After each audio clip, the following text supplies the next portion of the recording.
Okay, well, welcome everyone, and welcome to the people who are joining us online. So this is going to be the last Lunar webinar of this term, and so for this one we've got Doug Currie from the University of Maryland.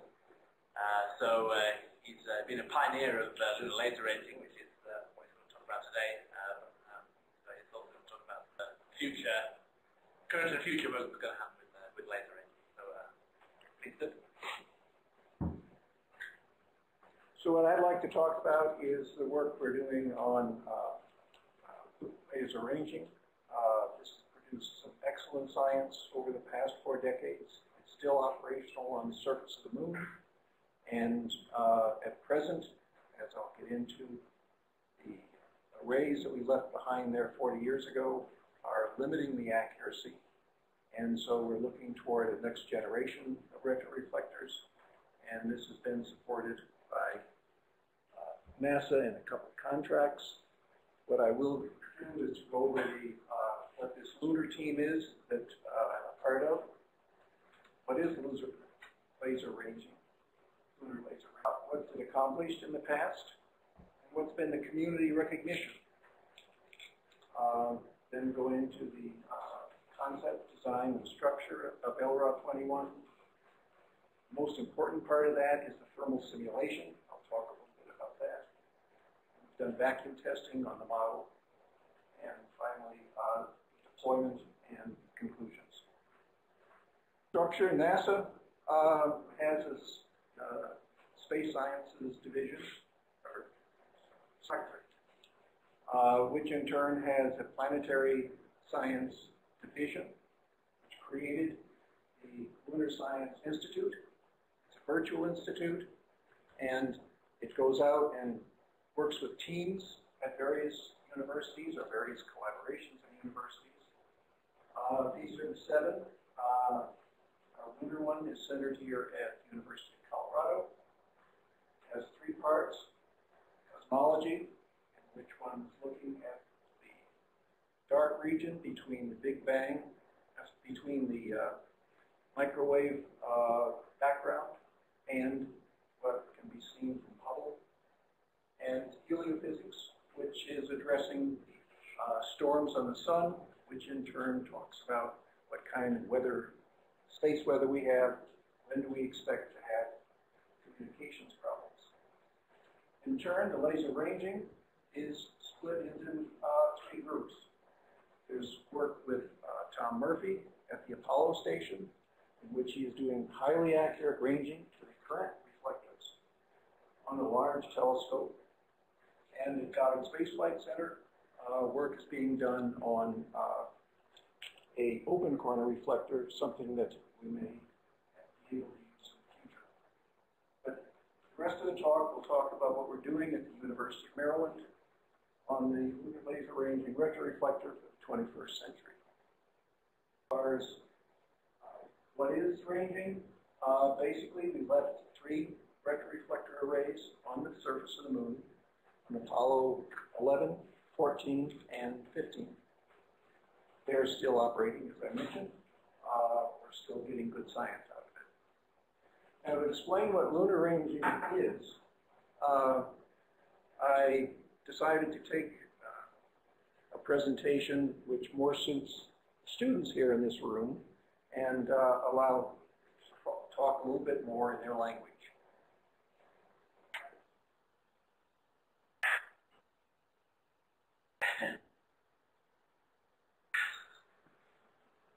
So I will say that the enthusiasm they showed was something that occurred back in McDonald Observatory on our first few returns.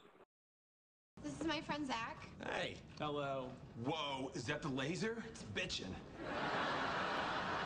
Yes, in 1917, when Albert Einstein established the theoretic foundation for the laser in his paper Zur Quantentheorie der Strahlung, his fondest hope was that the resultant device be bitchin'.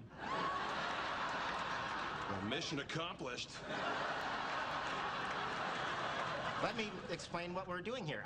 In 1969, the astronauts on Apollo 11 positioned reflectors on the surface of the moon, and we're going to shoot a laser off one of them and let the light bounce back into this photomultiplier. Oh, that's very cool. One question. How can you be sure it won't blow up? The laser? The moon. See, now this is a man for Penny. That's a great question, Zach. No, it's not. Sheldon, play nice. Well, it's not a great question. How could somebody possibly think we're going to blow up the moon? That's a great question. Don't worry about the moon. We set our laser to stun. Smart. Now, we'll be able to see the beam when it leaves, but it won't be strong enough when it comes back to be seen by the naked eye. Naked.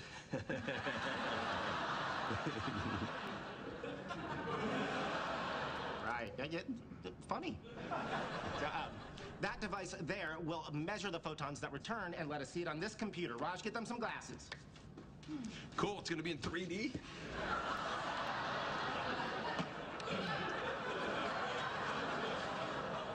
Preparing to fire laser at the moon. Make it so.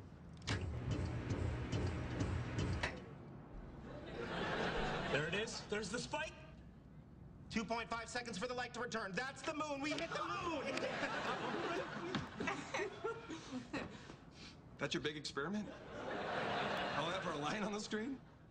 Yeah, but think about what this represents. The fact that we can do this is the only way of definitively proving that there are man-made objects on the moon, put there by a member of a species that only 60 years before had just invented the airplane.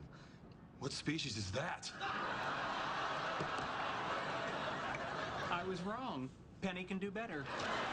Okay, guys, thank you. It's been fun. Yeah, thank But that accuracy, Doug, if we can go back to that previous plot. Once again, with Apollo error, you're in the centimeter, tens of centimeter regimes initially, and now down approaching the millimeter, and dramatic improvements. Well, what we're doing here, this is the results of essentially prior to Tom Murphy. Yeah. And that's about 20 millimeters. And that's the best that could be done, taking many observations that were much worse than 20 millimeters and putting them together. Tom Murphy gets this down to 1 or 2 millimeters.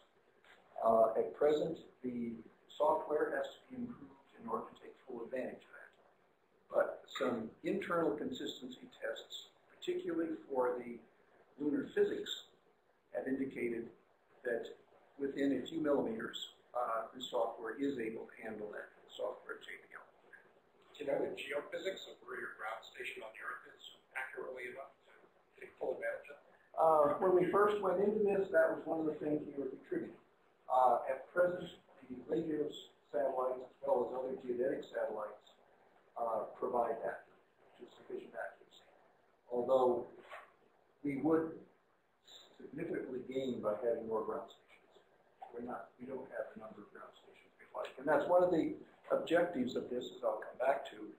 This will give a return that can be used by the satellite ranging stations. And so it may be that we can expand the number of stations without For the lunar science, I won't go into this in detail, but we discovered that the moon had a liquid core. That was about a decade ago. That's been confirmed by Renee Weber, reworking some of the Apollo seismometry. Physical vibrations. The moon is tilting like this. It's also, part of that is due to its orbit. Part of it's due to the Earth. Part of it is due to things perhaps banging into the moon and making it oscillate. And we've done a fair amount on doing that, looking at the damping time, trying to figure out what started that. Plus, the corners are sitting on the surface of the moon. As it rotates a little bit, there's a minor tidal effect. And from that, we can learn how the crust is bending, strength of the crust. In addition, because it's moving on a geodesic, because it's unaffected to first order, very high, by external forces, we're able to check on general relativity. And most of the best tests of general relativity to date have come from lunar ranging. So both in terms of relativity and lunar physics, what we're talking about here is an experiment that's extremely cost-effective as far as trying to improve the science. What's the recognition to date? Well, every 10 years, the NASA commissions a group to look what NASA should do for the next 10 years. And that group spoke well in several aspects of the lunar laser ranging. In addition, other documents that NASA has put together have reflected this. I won't go into details on that. Why do we have to change? We've got retroreflectors up there. Aren't we good enough? The main problem is that the moon, as I mentioned, vibrates or rotates slightly, and appears to rotate slightly. So what happens is, if this is a corner reflector array, we've got 100 corner reflectors in this. When the moon tips, this and this differ by more than 10 centimeters. So I don't know whether the photon came back from this side or this side. And that spreads the laser return. That means, for example, Tom Murphy hasn't bothered to get a very short laser because you can't take advantage of it. The advantage of going with a single retroreflector is that it doesn't have this problem. So that's the whole reason for getting into the game. So how am I going about making something that takes advantage? We're basically taking a retroreflector, which is bigger than this, but this is one from Apollo, and putting it up there. I would like to magnetically suspend it from the surface. That would make a wonderful way to do it. Unfortunately, that doesn't work.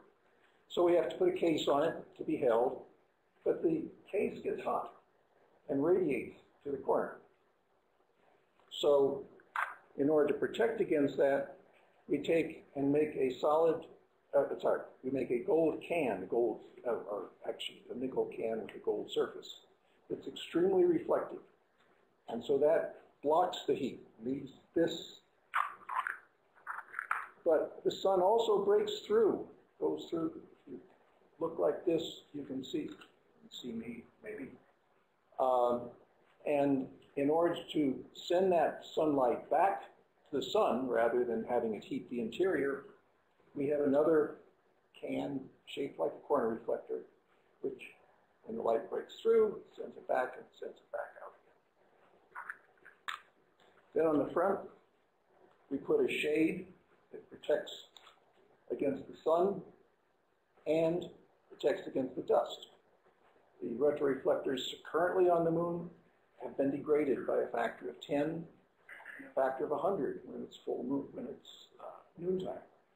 And so what this will do is give us a much longer lifetime. Of course, 40 years is a non-trivial lifetime, but we'd like to make sure. No, this is the real size. This is a model. It does have a retroreflector. Maybe the camera can see itself. The advantage of... Can you just scan, let everybody take a look and... To a rather degraded image. That's called aging. It's called aging, Andrew. Now, the advantage of a retroreflector, as indicated on Big Bang Theory, but basically what it does is tries to send back light. And as you can see, what it's done is send the laser right back on my shirt. There are a number of challenges for this. Thermal. But the first one is, can we actually make a corner reflector this big? The specifications on the angles are much greater than the Apollo or any of the retroreflectors that are currently in orbit. There are thousands in orbit, so we know it's good technology, good heritage. So I had one made. Our specifications were plus or minus 0.2 of an arc/second, and the result of the one that was fabricated was all less than 0.2 of an arc/second. And this particular one is not in here. Is flight certified, so we could use this to fly to the moon. This is a picture of the design I just showed you. This is the comparison with the Apollo, which I showed you, and LRA 21. This is the package that we're testing in thermal vacuum. Thermal simulation. The sun deposits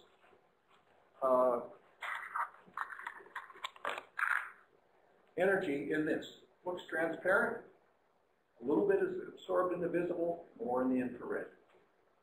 And so what we do is we use the solar spectrum and look at the absorption data for fused silica, compute the distance it goes in, the delay distance for each wavelength, compute how much heat is deposited at each little point in here, and then put it into a program called Thermal Desktop, which does all kinds of wondrous things.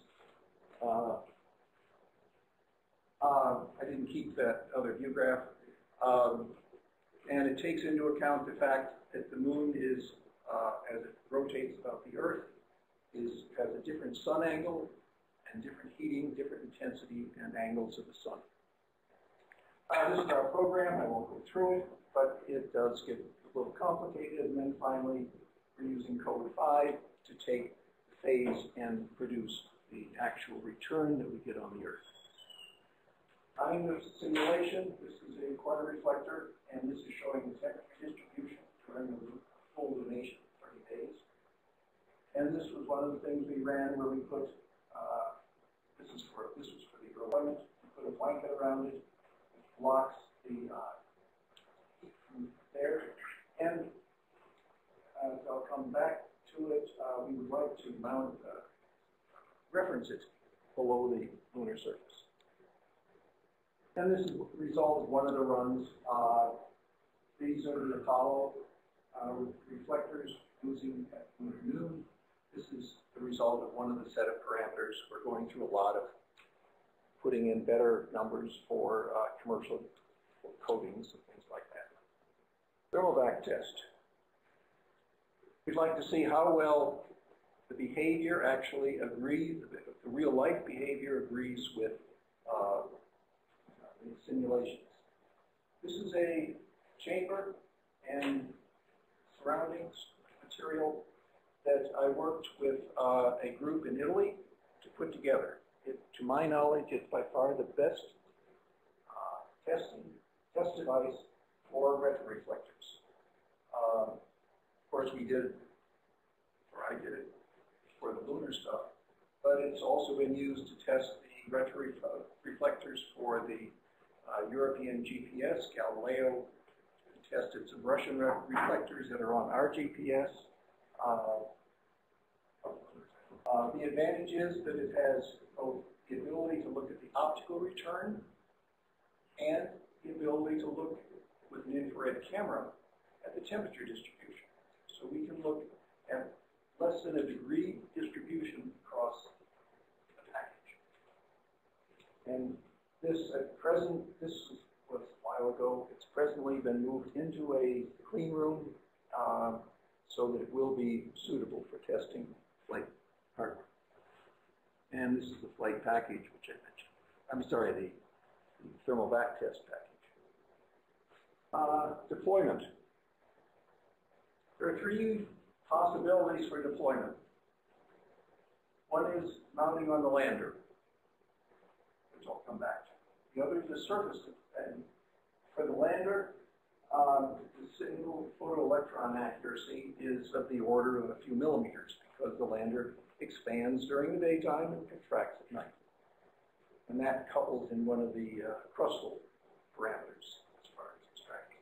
Surface deployment, something like this, making this out of silicon carbide. I've gone through some of this, but this needs an arm for deployment. in none of the flights in the near future. The final one is to say, oh, and the problem with this one is that the regolith, the lunar soil, heats up and it expands by a fraction of a millimeter. So that becomes the limiting accuracy. What would be nice is to recognize that about 1 meter or half a meter down, the temperature almost doesn't change. The lunar regolith is a very good non-conductor of heat. So if we were to put a post down and a retroreflector up on top, then we would be down in a regime of tens to less than 100 microns. But that needs the ability to drill in the regolith. And for that, we could look back at history. Oh, first, as far as the lander is concerned, this is Moon Xprize, one of the Google X teams. This is their model of their Moon X1. It's supposed to go in about 2 years. And the model of the retroreflector. And some faces that you're familiar with. There's that suspicious character on the right here. This is Bob Richards, who's CEO of Moon Xprize. This is Alan Stern, who's their chief scientist and who was associate administrator at NASA. So we're involved in, and just point this properly at the Earth.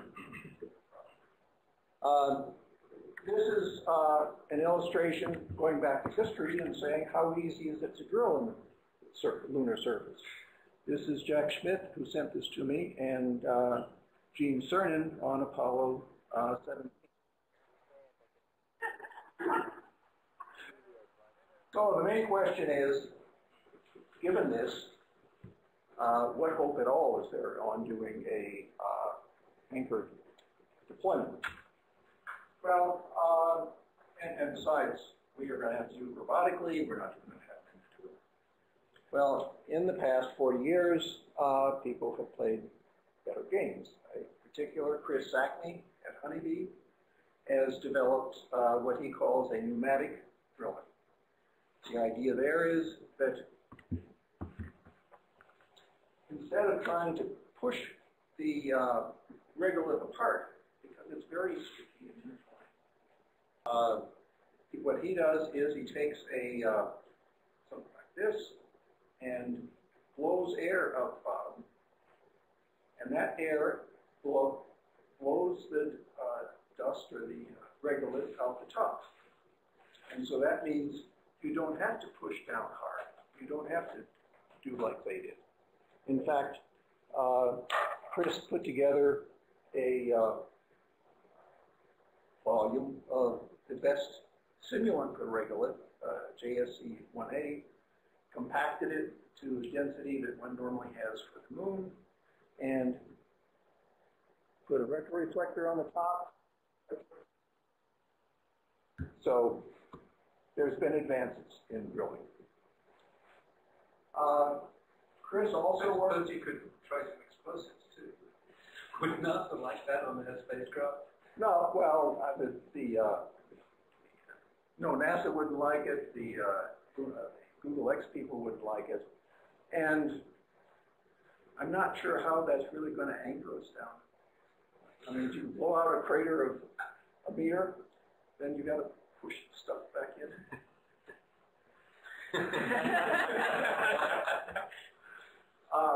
So anyway, Chris worked with Astrobotics, one of the other Google X teams, and on a method of deployment. And I won't go through the details, but basically, this is the deployment device, and this would be the retroreflector on the post going down. And it requires only pulling 3 pins. So it's not, in NASA's terminology, a very complicated mechanism. Okay, finally, who's been contributing and what are the conclusions? This is the group that was on the LSSO team.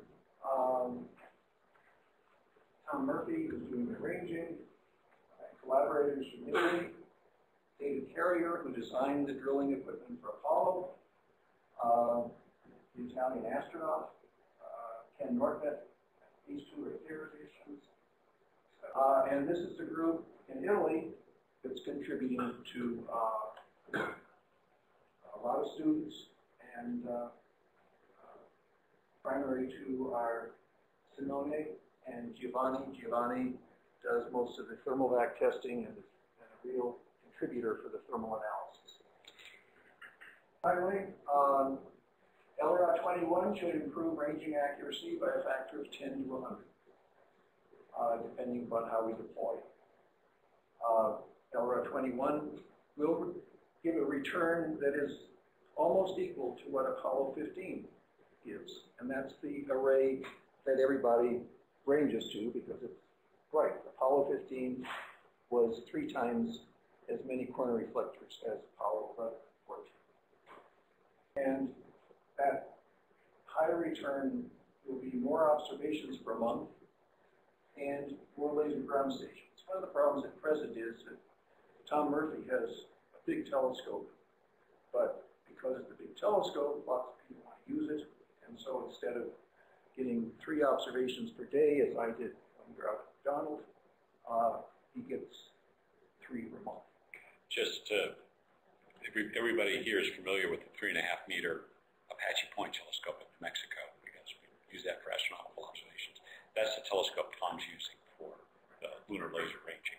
It's a normal astronomical telescope in which, just like at McDonald with the 107-inch, that's an astronomical telescope. It was just that it was NASA supported, and so therefore we were able to do 3 observations per day.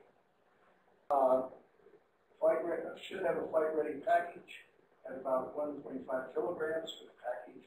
No communications or power is required, and hopefully we're going to ride with Google Xprize.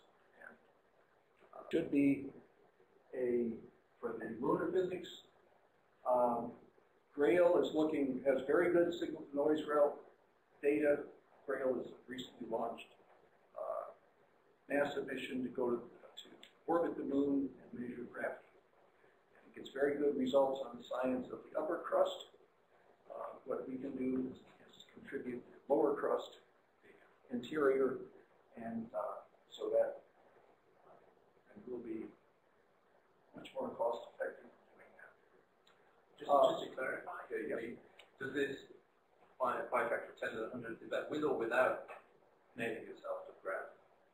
100 would be to the ground, 10 would be the sort of surface or land, or surface of land.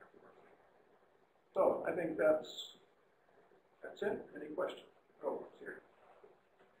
There you go. Okay.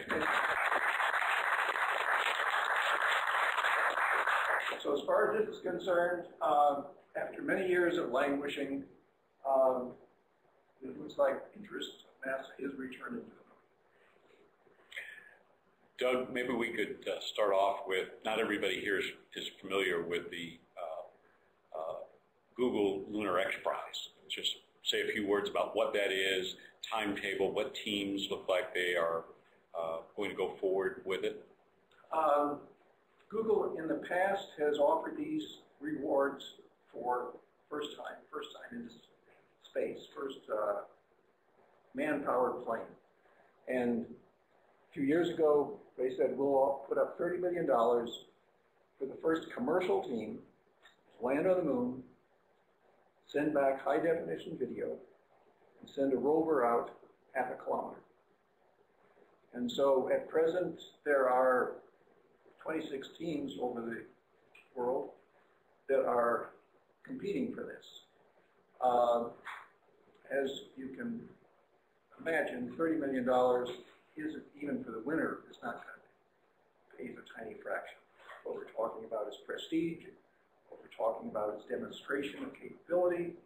And for the teams that are seen strongest, it's a discussion having to do with going into a commercial venture. In other words, taking loads for pay. And so that's the case for Moon Express, which some would say is probably the furthest along. Astrobotics is another one that is going strongly. Next Giant Leap is another one I've been involved with. And some of the others, the belief is they're going to start coalescing into more believable teams. But the time scale on this, they're expecting in the next 2 years, in 2 years. And the Google Xprize, I think the following year, 15, that's when you have to do it by then, although in the past, those kind of deadlines have been relaxed. Is there a preference on where you would like these to be on the surface? I mean, if they were right next to Apollo 15, would that help you? And if so, are you able to have any influence on where these are going? You answered my whole question. Yes, there are places we'd like to put them. We'd like to get one that is reasonably near the pole and reasonably near the edge of the equator. The idea there is that you have a longer lever arm to look at these vibrations, the rotations of the moon. And it's the rotations that give all the internal physics. The liquid core, the way we know about that is that instead of rotating smoothly, it sort of sloshes. And that sloshing is what we can extract for the dimensions, the shape, and the moment of inertia of the liquid core. Do I have any influence? I'll just take whatever ride I get.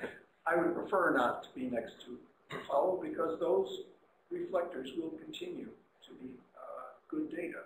For example, with these, with the LR21s, we'll get hopefully frequent high accuracy measurements. Tom Murphy can get infrequent high accuracy measurements on the Apollo arrays. And one of the things that's interesting at present is we determine properties of the crust here, here, and here. Orbiters have determined the property of the crust, and we don't quite agree, which is not surprising because the crust is not uniform. But the more places we can get on the surface in order to understand the relation between the gravitational measurements and the actual crustal deflections, the more we'll gain. So we have a number of people online here, just for the folks that are online, and they can go ahead and type questions in the dialog box that Matt is looking at as well. So we'll take some online questions too. But Christina, why don't you go ahead first? Yeah, and you were talking about including more ground stations as part of this project. Would that be building new stations or piggybacking on more telescopes like the one at Apache Point? Ideally, I would like to build new stations that have big telescopes, and so we can have frequent, high accuracy measurements. That's a budgetary question.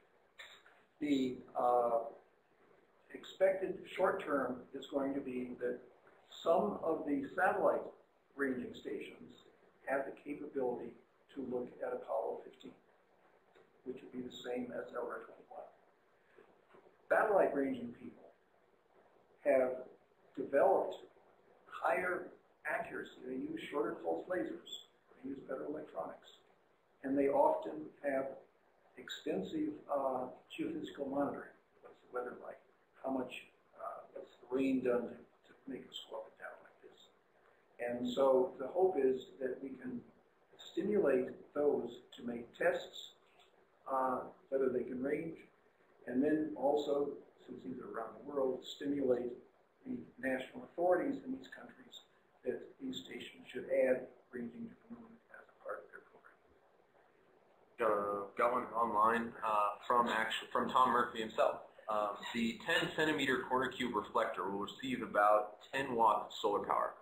How much gets absorbed in the bulk? How much delta T does that produce? And how does this affect the scale of the CCR diameter? I assume, for reference, that you strive to keep gradients below 1 degree C. The gradients are well below 1 degree C. The amount absorbed it was 0.4%. I would have to go back to my numbers on that. It's relatively small, and the other thing which helps us is that infrared radiation only goes a little distance.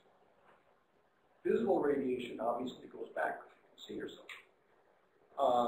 So the visible radiation is absorbed volumetrically. The infrared, simplifying it, is absorbed just on the surface. And so it's mainly the contribution that is absorbed internally that is found. That's for absorption in the corner reflector. You've got this whole other game. It doesn't sit on, as I said, Tom's presumption on that is that we have it magnetically supported above the surface, and that's all we worry about.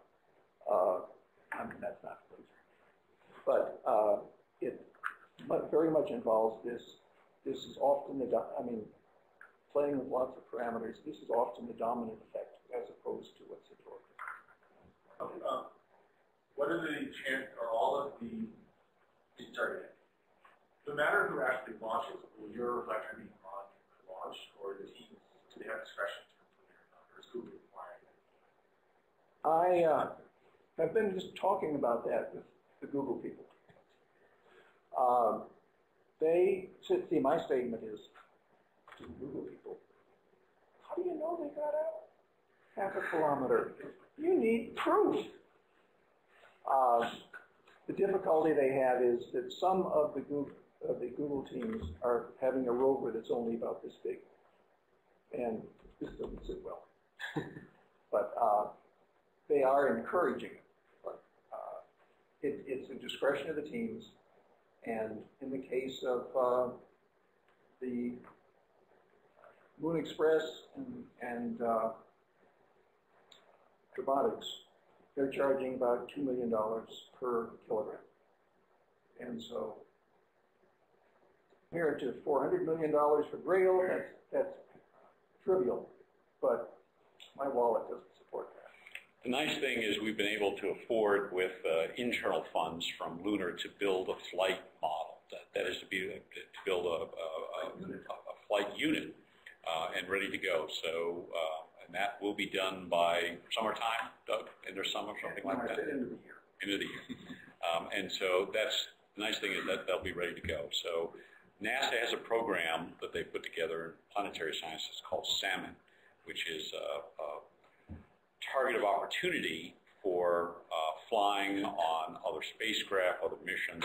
And so the question is, with planetary sciences budget the way it is right now, are they actually going to issue RFPs for this SALMON program this year? So that would be the opportunity, hopefully, to get the funds for the flight. And do we have another bomb? No. We have another lithograph here. Yeah, where's that from? It's from a book called Moon, The Moon, and it basically goes back to... Is that the Earl of Bronze's telescope or anything? Is that the Earl of Bronze's telescope or anything?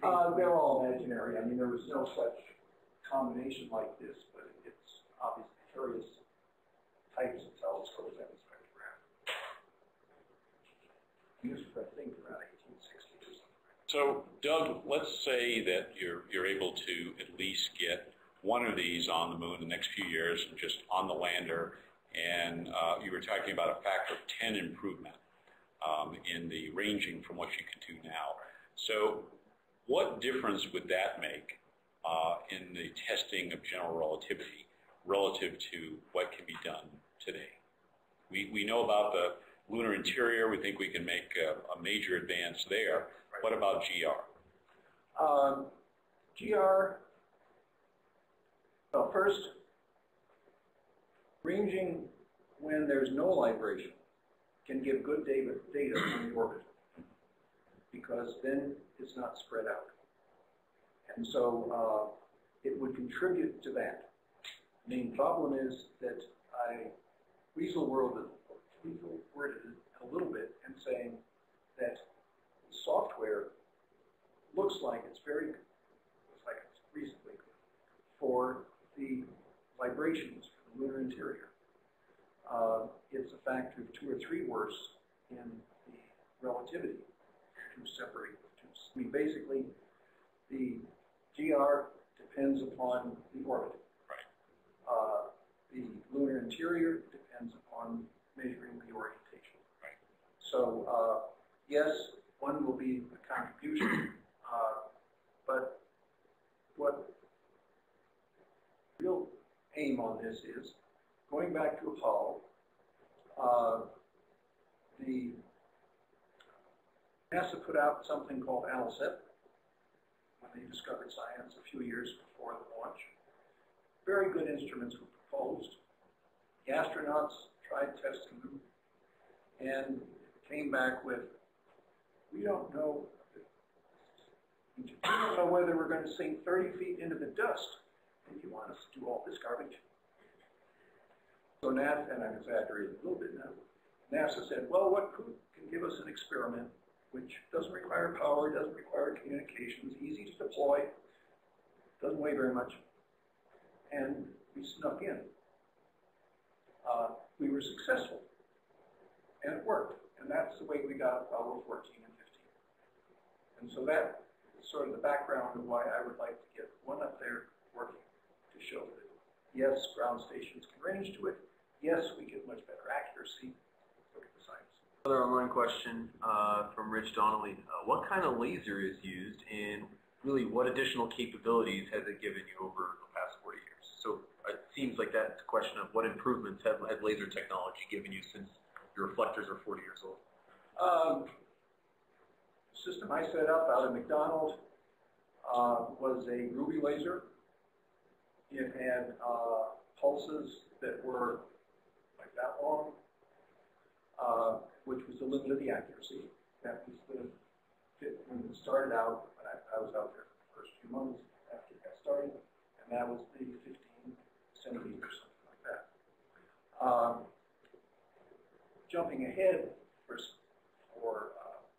Tom's laser is matched to what happens with the librations. But the satellite stations have very short pulses and very rapid. So what they do is they send out a whole stream of tiny pulses and look at what comes back. And that's the way satellite ranging has gotten down to the millimeter accuracy. So the lasers exist. In fact, even for the Premier or Fancy station I mentioned, essentially all of the technology exists. It's not like we were on brand new things that are built back to somebody's laboratory. Almost everything is commercial. So to bring it up to date then for today, that the lasers are not the limiting factor. The telescopes are not the limiting factor. You're really pushing it as far as you can go. The software, to some extent, is a limiting factor, but also the next generation of retroreflectors on the, we've approached the point where we could do everything we can do with the Apollo retroreflectors alone as they stand without additions. Well, a number of the science products improve with time scale. For example, the determination of whether the gravitational field is 1 over r squared depends very much on the time scale. And so continuing to look at the Apollo reflectors will continue to improve that. On the other hand, what this allows is to improve by factors of 10 or more the science that we get out. And so it's a jump in terms of the ranging accuracy and therefore a jump in terms of the science. What, I'm sorry? How accurate is the 1 over r squared law? No, I didn't. You had some of the other ones, though. That slide that you were referring to, I think that would be useful near the beginning, that you had the GR constraints to date. Yeah. That was, yeah. So the weak Wilkins principle, 10 to the minus 13, strong, 10 to the minus 4. Oh, I'm sorry, time rate of change of G was 10 to the minus 13 per year. That puts us back to, if we take a look at the age of the universe, it's only a few percent effect over the lifetime. The inverse square law to 10 to the minus 11, this depends upon the scale. And so this is a scale that's relevant to the moon. It's not saying how much did it change in the whole galaxy. Geodetic precession, these are geodetic precession and it's a static GR effect. Geomagnetism is one aspect of that is lens tearing. It appears in other ways. It's a dynamic effect. Earth's rotating like a rotating magnet. It's distorting space, and that's what gravity probe B is looking at. So Doug, of those measures that you have up here, which ones does lunar laser ranging superior to other ways of measuring? All of them?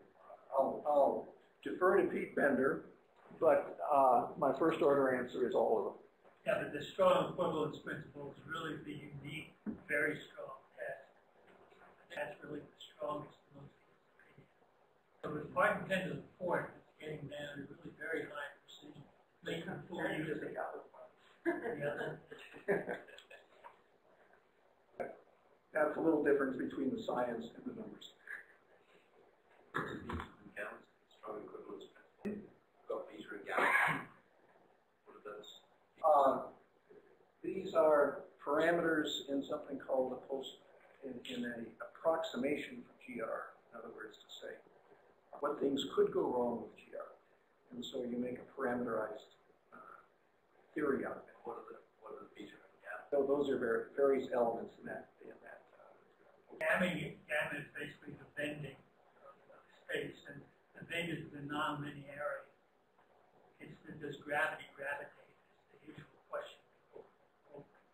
And that was one of the other things that this proved. He's saying it in terms of parameters, but basically Einstein said that not only should mass be attracted, but gravitational energy should be attracted. And that we were able to show actually earlier. Gravitational energy behaved like, gravitationally behaved like matter. And one more from Tom Murphy. How important is differential heating on the outer casing due to sun and shadow? The three-legged support looks like it casts some bad shadows. Is the thermal isolation sufficient to not worry about such things? We've not done the thermal evaluation of the surface deployment. That would come when it was a little closer to being reality. The exterior, we look at the radiation from the regolith. The current simulation is actually something at the sub-Earth point with this supported 10 centimeters above the surface. As we get more information on the thermal properties of the Moon Express vehicle, then we'll put that in the simulation. But the first order, their top surface is probably going to look something like the regolith as far as temperature and as far as the circle that would influence us. The main difference is going to be that when we have some idea of what the landing site is, there may be, I guess, differences between pointing up and pointing to the sun. So we actually will need a little bit of power right at the beginning to do an initial pointing back to the Earth. It requires power and a way to know which way you're pointing, and then and the control stuff for that communication. And then when it gets pointed, you just turn it off and it stays up. Okay. Questions? Anything else online? Yeah, well, very good. Well, let's thank Doug one more time.